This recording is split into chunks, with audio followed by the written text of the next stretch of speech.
kader Partai Demokrat yang ada di tanah Papua hari ini menyatakan siap perang, siap melawan siapapun yang telah mengganggu kepengurusan Partai Demokrat yang sah, yang telah sudah terdaftar di Kementerian Hukum dan HAM dalam lembaga negara.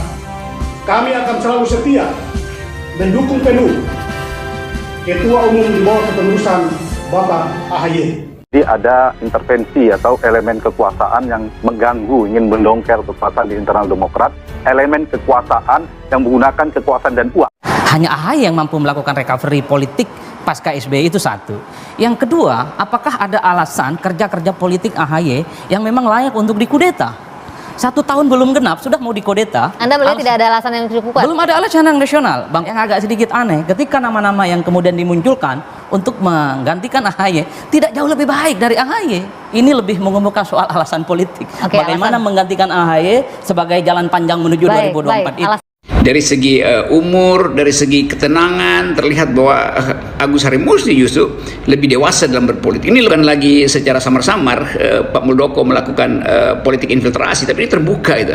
Etika politik itu akan diingat sebagai satu tindakan di sebelah langit, itu akan dicatat sebagai keburukan dari kekuasaan. Jadi ada kekuasaan di atas Pak Muldoko yang sebetulnya dalang. Pak Muldoko sebetulnya memang dari awal cuma wayang. Keterlibatan Muldoko di arena Kongres luar biasa menambah catatan panjang atas reputasi rezim ini, bahwa rezim ini sudah tanda petik dicap oleh sebagian kalangan rezim yang memaksakan kehendak dan mengintervensi segala sesuatu hal demi untuk melanggengkan kekuasaan. Dan saya kira ini adalah menambah citra buruk dari rezim ini. Ini adalah pertama kali dalam sejarah politik di Indonesia mantan Presiden Republik Indonesia 2 periode tidak terlampau dihargai. Ini menurut saya ini bukan soal Demokrat, bukan soal AHY. Saya khawatir apa yang terjadi pada hari ini pada Demokrat akan terjadi pada partai-partai yang lain, akan terjadi kepada mantan-mantan presiden yang lainnya. Karena ini sudah ada yang memulai. Ini yang saya khawatirkan, bahwa kualitas demokrasi kita itu buruk karena tidak menghormati seseorang yang sudah berjasa pada Republik ini. Ini yang saya selalu wanti-wanti ke teman-teman. Sekali lagi ini bukan Demokrat, karena soal kudeta partai itu bisa terjadi kepada partai manapun. Kemudian soal penghargaan terhadap mantan presiden, itu juga tidak akan terjadi hanya pada persoalan SBY. Itu yang pertama. Yang kedua yang sebenarnya saat ini itu bola panasnya ada di pemerintah, Menkumham. Ya, kalau kita yang melihat dari jauh persoalan lahan Demokrat atau KLB versi Muldoko gitu ya. Prinsipnya pemerintah itu jangan partisan. Pemerintah memang harus netral betul melihat persoalan ini dengan jernih. Karena publik memplotote ini dengan detail. Siapa yang sebenarnya sesuai dengan ADART, siapa yang tidak sesuai dengan ADART. Saya mencoba untuk memberikan satu argumen. KLB yang saat ini dilakukan di Sumut, ini ada di pemerintah, di Menkumham. Kenapa saya sebut dualisme? Karena memang faktanya ada KLB yang kemudian menjadikan Muldoko sebagai ketua umum baru di luar AHY. Itu fakta politik yang menurut saya tidak bisa dibantah. Nah, ke depan nanti ini kan soal legalitasnya akan dipertaruhkan di Menkumham. Karenanya bola panas ini ada di Menkumham, di mana publik berharap bahwa pemerintah melalui Menkumham tidak partisan dan melihat persoalan soal dualisme Partai Demokrat ini dengan jernih. Tentu berdasarkan pada ADART yang ada. Kalau mengacu pada ADART Partai Demokrat yang dihasilkan melalui Kongres tahun 2020 misalnya, itu jelas sebenarnya bahwa KLB yang terjadi saat ini itu jelas ilegal karena tidak melalui sejumlah prosedur yang sudah ditentukan. Misalnya harus melalui persetujuan Majelis Tinggi, Ketua Umum, 2/3 dari pengurus tingkat 1 dan tingkat 2. Artinya dalam konteks ADART tahun 2020 yang dilahirkan di Jakarta, maka KLB versi yang saat ini di mana itu lupa saya, itu adalah ilegal. Karenanya ini yang kemudian ingin diharapkan oleh publik, bahwa disinilah kejernihan seorang Menkumham, pemerintah dalam konteks ini diuji. Tapi kan seringkali soal SK Menkumham ini melampaui batas-batas legal formal apa yang kita pahami yang dari jauh. Misalnya soal posisi Pak Muldoko sebagai KSP saat ini selalu dikait-kaitkan dengan pemerintah dan kekuasaan. Ada hal-hal lain yang kemudian tidak bisa dijelaskan dalam konteks legal konstitusional soal siapa yang sebenarnya akan mendapatkan legalitas SK Menkumham itu. Yang kedua yang paling penting, selain soal legalitas Menkumham itu, saya tadi sempat ngomong ke Bang Andi, ini bagaimana cara memagari pengurus-pengurus inti Partai Demokrat tingkat 1, tingkat 2, dan bahkan tingkat pusat untuk tidak lompat pagar dengan iming-iming ya. Kemudian ini justru membuat partai pendukung AHY, loyalis AHY ini gembos. Karena rata-rata pemain-pemain partai ini pikirnya pragmatis. Kalau tetangga sebelah agak hijau rumputnya, mereka lebih tertarik misalnya. Ini yang kemudian menjadi pertarungan politik ke depan soal SK Menkumham dan kuat-kuatan bagaimana memagari pengurus-pengurus inti yang saat ini yang sudah menyatakan loyalitasnya terhadap AHY sebagai ketua umum.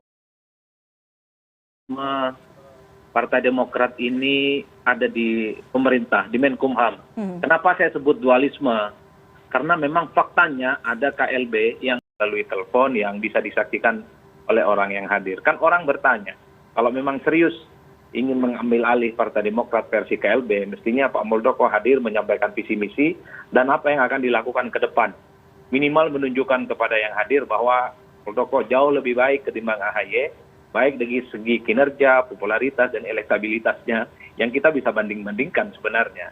Itu yang pertama. Yang kedua, saya berharap betul kepada pemerintah dan DPR bahwa soal pengesahan partai politik ini nantinya bukan di Menkumham, tapi di KPU. Ya, ini bahaya betul kalau pengesahan partai politik sah atau tidak ikut pemilu, legalitasnya ada di Menkumham. Sekali lagi Menkumham itu jabatan politik yang bisa tiap saat masuk angin. Kalau di KPU atau ke Bawaslu, legalitasnya boleh tidaknya ikut partai, saya kira ini relatif bisa dinetralisir. KPU itu kolektif kolegial keputusannya sebagai penyelenggara dan dia jauh lebih legitimate. Artinya hal-hal yang sifatnya partisan relatif bisa dikendalikan dan bisa dikontrol oleh Dewan Etik. Kalau legalitas partai politik masih bertumpu pada Menkumham, saya khawatir ke depan akan banyak partai-partai politik yang akan mudah dikudeta, di KLB, ataupun diakuisisi oleh pihak-pihak yang memiliki syahwat kekuasaan untuk bertarung di Pilpres ataupun untuk kepentingan yang lainnya.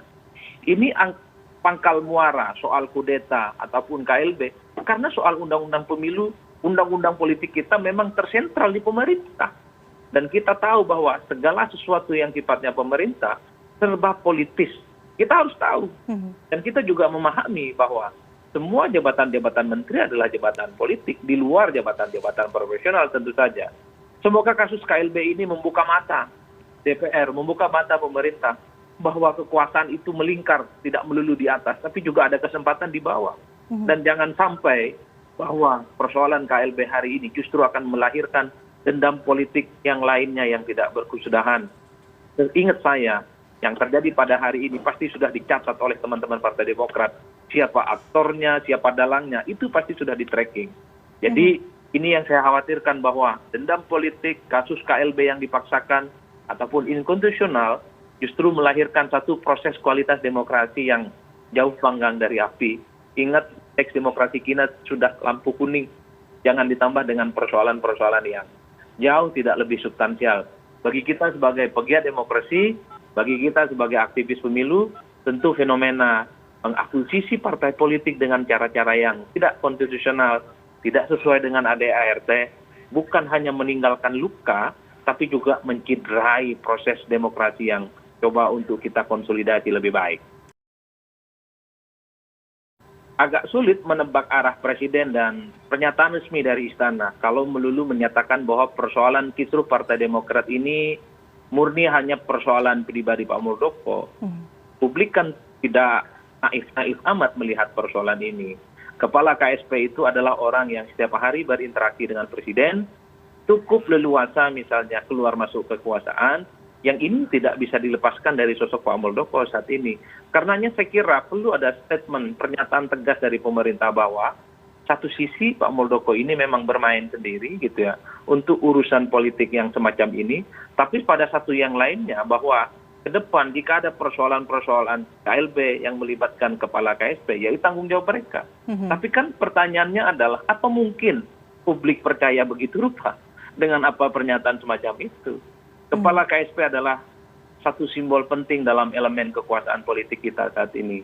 Karenanya, prinsip saya secara umum selalu mengatakan bahwa siapapun yang menjadi pejabat negara, pembantu negara, mengabdi kepada Republik ini, jangan pernah cawe-cawe dengan urusan politik kekuasaan.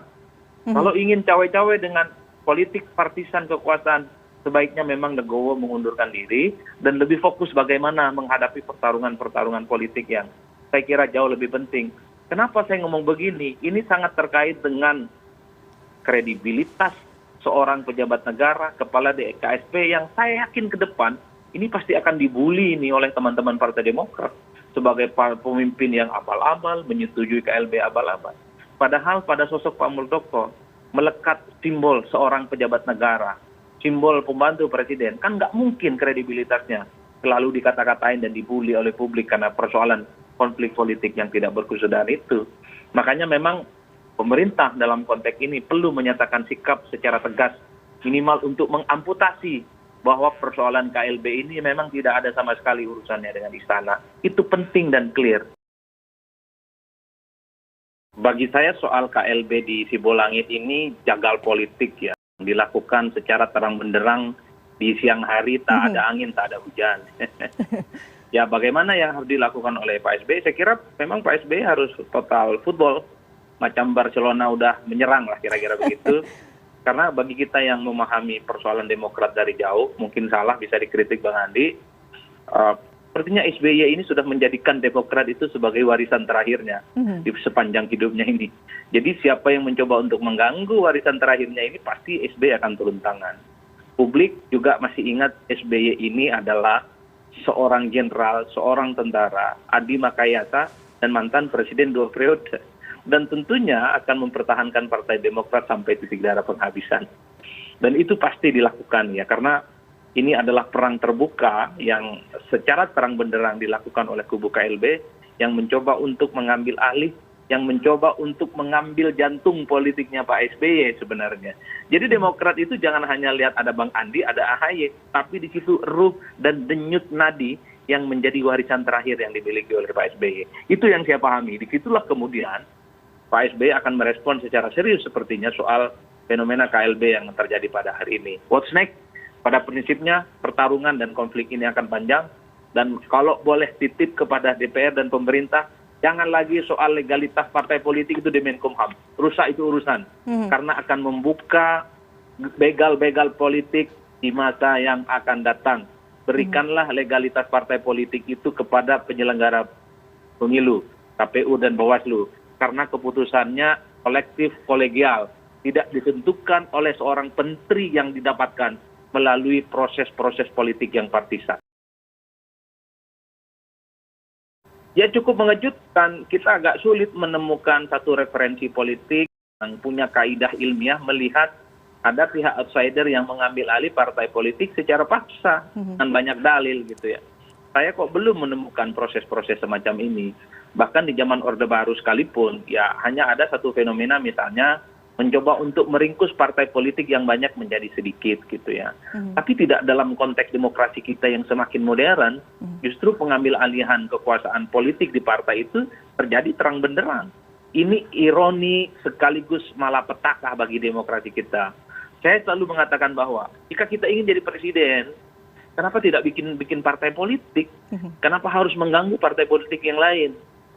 Itu jauh lebih elegan. Dalam konteks inilah sepertinya kita semua publik harus belajar banyak kepada Amin Rais, sekalipun dia berbeda mazhab dengan Zulhas saat ini, tidak mencaplok PAN dari kepemimpinannya yang sah, ataupun Fahri Hamzah, sekalipun berbeda mazhab, disingkirkan dari jabatan politiknya di PKS, tidak bikin gerakan-gerakan untuk mengambil alih PKS sebagai partai yang dikuasai Sohibul Iman saat itu, memilih membikin partai gelora. Dalam konteks demokrasi ini jauh lebih elegan ketimbang mengakuisisi partai politik lain yang sudah sah, yang sudah terbangun, sudah lama. Apalagi misalnya dalam berbagai survei yang kita lakukan, Party ID, identitas kepartaian kita itu lemah, Elvira. Ada sekitar 80% penduduk di Indonesia yang belum menyatakan punya partai politik. Itu kan pasar yang terbuka untuk direbut. untuk bertanding di pemilu 2024, untuk bikin partai semoga besar bisa bersaing dengan yang lainnya. Ini kan kalau model-model begal politik begini kan bahaya bagi demokrasi. Suatu saat nanti jika ada orang yang punya gairah maju pilpres, punya kekuatan, punya uang, punya akses dan yang lainnya, dia bisa melakukan itu. Tapi sekali lagi ini tidak bagus, tidak kondusif bagi suasana demokrasi kita ke depan. Jadi saya kaget tadi, saya baca di berita, Jenderal TNI Purnawirawan Muldoko, mantan Panglima TNI, mengkudeta AHY, Ketua Umum Demokrat. Kaget saya. Otomatis saya tidak akan diam hal begini, nggak bisa. Kenapa ada senior yang begitu?